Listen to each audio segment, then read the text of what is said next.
Ayan, good morning. Nandito tayo ngayon sa entrance ng aming bahay. At ngayon, magpapagiling kami ng aking anak ng bigas. Kasi bumili kami ng bigas nung last year ng ilang sako na tag 30 kilos talaga. So ngayon, pa kasi siya, meron pa siyang yung last na balat, gimay daw tawag dito eh. Ewan ko lang kung yun talagang exactly words, no? So ngayon, ayan ang gagawin natin. Ipapakita ko sa inyo kung paano ko ulit ito ipapagiling. Yan. Yan. Yan yung 30 kilos na binili namin dati. At ipapagiling namin to ng anak ko doon sa gilingan. Yan, samahan nyo kami ha. Yan.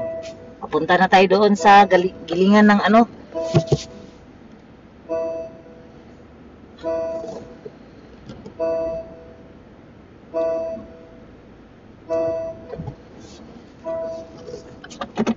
Let's go! Patayin muna nak. Yan, nandito na kami sa gilingan. Ang ganda tingnan ng mga kalapati. Ayan nakahilera pa sila. Ang galing. So dyan kami magpapagiling. Tapos doon din sa kabila. At yan yung JA. Na marami silang stock dyan ng bigas pero hindi sila nagtitinda ng 30 kilos. Tinitinda lang nila siguro mga 5 kilos. Pinakamadami na. Ang ganda tingnan ng kalapati, Ayun, ang dami nila, ayan, ang dami nila. Ang cute. So, ganito yung pormahan niya, ayan, Hindi pa talaga to siya, pwedeng maluto. Kasi may last pa siyang, niya, yung balat. Ayan, ganyan ang kulay niya. So, ilalagay natin siya dyan sa loob. At maglalagay tayo ng pera dyan, ayan. At dyan siya lalabas. Yan, umangat na siya, ang galing yan.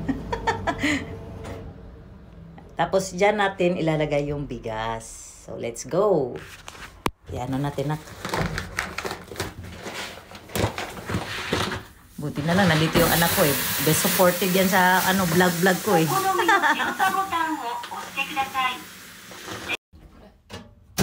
Standard Yahoo! Gigiling na siya. At yan.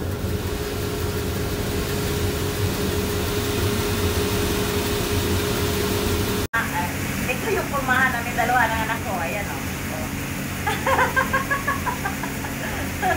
Nakakatuwa Kami dalawa dito sa magpapagiling.